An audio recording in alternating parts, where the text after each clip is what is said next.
그래서 유튜브를 그만두고 싶었어요. 진지하게 되게 좀 세상이 흑백 같았거든요. 너무 스트레스고 그리고 남들이 다 너무 잘 사는데 나 혼자 좀 동 떨어진 느낌. 안녕하세요 여러분, 예카입니다. 오늘은 제가 바로 번아웃에 대한 영상을 갖고 왔는데요. 제가 올해 초에 이제 휴학을 하고 되게 번아웃이 시게 한번 왔었거든요. 그때 당시 좀 힘들었는데 그걸 공개적으로 막 엄청 말하고 다니진 않았었어요. 근데 이제 최근 들어서 제 유튜브 댓글로 힘들다고 하시는 구독자분들이 되게 많은 거예요. 이번에 영상 찍겠는데 결정적으로는 김민둥이라는 고3 구독자분이 남겨주신 이 댓글을 보고 영상을 찍게 된 거였거든요. 저한테 고민을 막 달아주시다가 마지막에 번외로 약간 민감할 수 있는 질문이지만 예카님께서는 바닥에 있는 것만 같을 때가 있으셨는지 궁금해요. 약간 저는 지금이 그런 때인 것만 같아서 마음이 무겁기도 하고 한편으로는 막막하고 슬픈데 혹시 그런 적이 있으시다면 어떻게 극복하셨는지 궁금해요. 그리고 고려대 미디어학부 이육학번으로 들어오고 싶다고도 댓글을 남겨주셨는데요. 지금이 이래서 19살이잖아요. 그러면 20살 때 나의 미래일기, 25살 때 나의 일기, 30살 때 나의 미래일기 이런 식으로 5년, 10년 단위의 미래일기를 한번 써보시는 거를 추천드립니다. 그렇게 하게 되면 저 같은 경우는 되게 갑자기 열정이 막 생기고 그랬었거든요.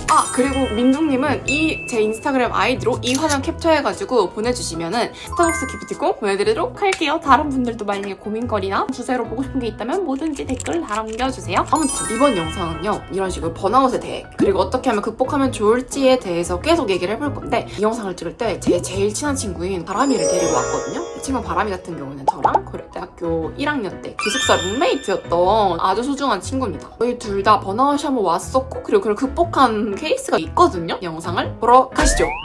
저 같은 경우에는 20살 겨울에 번아웃이 정말 크게 왔었거든요. 1학년 2학기 때쯤부터 계속 내가 뭘 위해서 이렇게 열심히 사나? 내가 이렇게 사는 게 뭐가 의미가 있을까? 뭘 위해서 태어났나? 뭐 그런 근본적인 질문들이 자꾸 생각이 나면서 친구들을 만나도 내가 나갔지 않고 자꾸 힘들고 그런 시기가 왔었던 것 같아요. 그때 자취를 하기 시작하면서 경제적으로도 갑자기 확 돈 나갈 때가 너무 많고 힘들어지다 보니 더더욱 현타가 왔었죠. 바람이는요? 저는 2학년 1학기 때 예카처럼 이제 휴학을 안 하고 학교를 다녔는데 3, 4월까지는 알바도 하고 다양한 사람들도 더 많이 만나고 작년보다 하다 보니까 계속 바쁘고 혼자 있는 시간이 없어서 되게 재밌게만 사는 줄 알았어요. 5, 6월쯤에 계속 사람들이랑 같이 있다 보니까 그 사람들이랑 있을 때 내가 아닌 것처럼 느껴진, 사람들이랑 있는 게 불편하고 예카처럼 이제 행복하다는 거의 의미가 뭐지?를 한참 생각을 해봤는데 난 지금 행복한가? 그럼 행복한 게 뭐지? 어떻게 하면 행복할 수 있지? 다른 사람들은 행복해 보이는데 나는 행복한 것 같지가 않아. 그리고 남들이 다 너무 잘 사는데 나 혼자 좀 동 떨어진 느낌. 내가 그때 자주 했던 말이 좀 세상이 흑백 같았거든요. 힘들고 재미가 없고 뭐 그런 느낌? 오늘이 사실 제가 유튜브를 시작한 지 딱 5년이 되는 날이거든요. 2020년 8월 9일에 시작했는데 중3 여름방학 때 지금이 딱 2025년 8월 9일입니다. 오늘이. 작년 겨울부터 올해 초까지 너무 힘들다 보니까 이 일상생활이 계속 안 되는 상태였거든요. 그리고 뭔가 버티기가 힘드니까 내가 주기적으로 영상을 올리는 게 너무 힘들고 정말 너무 스트레스고 그 상태에서도 반응이 그렇게 잘 나오지 않으면 너무 괴로운 거야. 그래. 왜냐면 또 사실 유튜브 세상에서는 뭐 100만 뷰, 뭐 200만 뷰, 1000만 뷰도 이렇게 나올 수 있는 시간이 나는데 그렇게 나오지도 않았을 뿐더러 뭔가 꾸준히 하긴 하지만 그래도 내가 이걸 왜 하고 있는 거지? 현타가 한번 왔던 거지. 그래서 유튜브를 그만두고 싶었어요. 진지하게 되게. 사실 5년 정도 하면은 이게 내 그냥 일상, 인생을 그냥 담았으니까 그거를 놓는다는 거는 거의 이제 모든 걸 놓는 거랑 똑같았거든. 지금까지 항상 하고 있었던 게 유지하기가 버거웠던 거죠. 제가 극복을 하게 된 계기가 이제 인터넷 같은 데서 좀 많이 찾아보고 하니까 사람들이 좀 가끔씩 햇빛을 봐라, 밖에 한 번씩 나가봐라 뭐 이런 얘기를 하길래 저녁에 한 10분 정도 산책을 나갔었고요. 은근 도움이 되는 것 같아요. 그냥 산책? 불안을 느끼고 우울한 그 장소에서 나가서 뭔가를 보는 거. 근데 사실 그 나가는 거 너무 힘들거든. 난 처음에 정리를 좀 하고 싶다 하는 충동이 확 들었어. 미지의 서울이라는 드라마가 있는데 좀 방황하는 내용이 커. 주인공도 큰 실패를 하면서 꿈을 못 이루는 상황에 이른 거야. 주인공도 침대 안에서 안 나와. 그리고 모든 그 주변이 다 어질러져 있어. 근데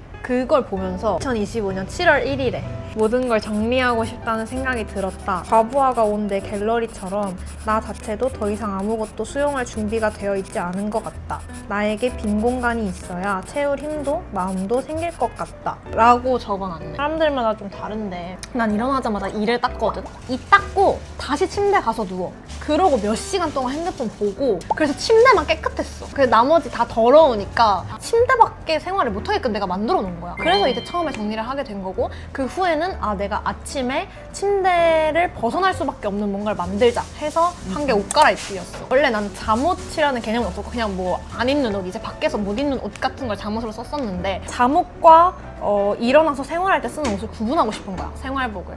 그래서 잠옷을 몇 귀여운 걸 이렇게 사서 이제 잠잘 때는 그것만 입고 그 다음날 아침에 일어나서는 이를 닦고 생활복으로 갈아입는 거야, 편한 추리닝이라든지. 그러면 내가 다시 침대에 잘 안 눕더라고. 아침 시간 몇 시간만이라도 침대에서 벗어나는 생활을 좀 하고 싶었어. 정말 소소한 원래 같으면은 되게 당연한 거지만 지금은 나한테 버거운 상태니까 오늘 딱 하나만 해야겠다를 정해놓고 있으면 좋은 것 같아요. 그치? 뭔가 억지로 하는 것보다는 정말 오늘 조금 더 할 수 있을 것 같다 할 때 천천히 늘려나가는 게 좋은 것 같아요. 아니면 또 오늘 너무 힘들어서 하나도 못하겠다. 그럼 오늘 하루는 쉬고 그리고 내일 다시 일어나서 오늘은 좀 할만하다 하면 하고. 그리고 애초에 무기력이란 게 모든 상황이 내 마음대로 내가 노력한 것 대비 잘 안 풀렸을 때 무기력감이 되게 많이 찾아온다고 하거든요. 근데 그 상태에서 내가 무기력을 통제하려고 할수록 무기력이 통제가 안 되니까 악순환이 되는 거지. 그리고 두 번째는 사실 우리가 이거를 지금 들고 있잖아. 일기를 들고 있는 게 제 의미가 있다 생각하는데 저도 2020년부터 지금 25년까지 5년 동안 이 일기를 쓴 거거든요. 그리고 너도 이제 이 두꺼운 걸 5년 동안 쓴 거잖아. 근데 저는 매일매일 일기를 절대 쓰지 않았거든요. 물론 그렇게 부지런한 사람도 있긴 하지만 그 어떤 짤이 있어. 물컵에 이렇게 하루는 가득 채웠고 둘째 날은 뭐 반 있고 완벽주의에 빠져가지고 매일매일 내가 한 컵을 다 채우지 않으면 난 꾸준한 게 아니다 뭐 이렇게 하지 않고 그냥 뭐 오늘은 좀 힘들었으니까 나 사람이잖아. 이게 아니니까. 저는 사실 막 한 달 동안 안 쓴 적도 있고 중요한 거는 다시 시작해볼까 하면은 다시 시작하는 그런 게 일기가 됐든 이런 무기력에서 나오는 그런 일이든. 난 작년에 딱 한 번 썼어. 근데 다시 올해 계속 쓰기 시작했어. 맨날. 혹은 뭐 며칠에 한 번씩 다시 돌아갈 수 있는데 자꾸 그거를 내가 한 번 안 해서 그냥 놔버리고 새로 다시 또 시작하려면 더 힘들잖아. 그래서 그런 너무 부담감을 안 가져도 된다. 맞아. 나 그냥 잠깐 쉰 거였어 이러고 생각하면 되는 것 같아. 그치? 우리가 또 책 얘기를 했잖아. 맞아. 난 내가 인생에서 살면서 제일 책을 많이 읽은 게 이때거든. 무기력이 한번 빠지고 나서 사람이 너무 힘들고 할 게 없고 그나마 책이라도 읽어볼까 해서 그동안 읽고 싶었던 책을 이제 읽기 시작했거든요. 책도 여러분 자기가 좋아하는 분야가 있고 내가 이제 죽어도 읽기 싫은 분야가 있잖아. 근데 무기력할수록 내가 읽어야 해서 읽는 책이 아니라 남들이 다 좋다고 하는 책이 아니라 내가 진짜로 읽고 싶은 책을 읽는 거? 가 진짜 좋은 것 같아. 정말 가벼운 책들을 몇 권 보다가 갑자기 오디오북을 좀 들어볼까? 왜냐면 나 오디오북? 팟캐스트 듣는 거나 음악 듣는 걸 되게 좋아하니까 이제 오디오북을 밀리의 서재에서 부자아빠 강아빠를 그때 처음 접했는데 그걸로 이제 엄청 큰 위로가 됐던 것 같아요. 왜냐면 저는 사실 어릴 때부터 그런 경제에 대한 관심이 되게 많았는데 그거를 실제로 공부해볼 시간도 없었고 뭔가 경제 어렵기도 하고 좀 딴 세상 얘기 같잖아. 그래서 안 하다가 올해 초에 경제 스터디를 하나 시작했거든요. 경제인이라고 세니님이 하시는. 그래서 그거를 통해서 경제 지식도 조금 있으니까 오디오북을 틀어놓고 내가 산책하기 시작했다고 했잖아, 밤마다. 그래서 밤에 산책하러 나갈 때 그 오디오북을 꽂고 1시간 정도 돌고 오면 한 목차를 끝내고 되게 재밌는 거야. 그래서 내가 지금까지 진짜 공부하고 싶은 분야가 이거구나를 느꼈던 것 같아. 내가 현실적으로 대학을 가기 위해서 미디어를 너무너무 하고 싶었는데 그 전에 내가 뭘 원했을까? 를 갑자기 딱 생각이 났던 것 같아. 저는 오히려 번아웃이 조금 회복이 되고 삶이 다시 돌아갈 수 있을 때 그 단기 알바를 엄청 많이 나갔던 것 같아. 주기적으로 일하는 거는 내가 못 버틸 것 같고 뭐 1일 알바 이런 거 있지. 3시간이라고 돌아오는 거. 그런 것들을 짜잘하게 구해서 시험지 패킹 알바. 막 힘든 거 말고 진짜 생각보다 이 교내 알바 같은 거 짜잘한 거 많거든요. 그래서 그거를 지원했는데 또 운이 좋게 붙었어.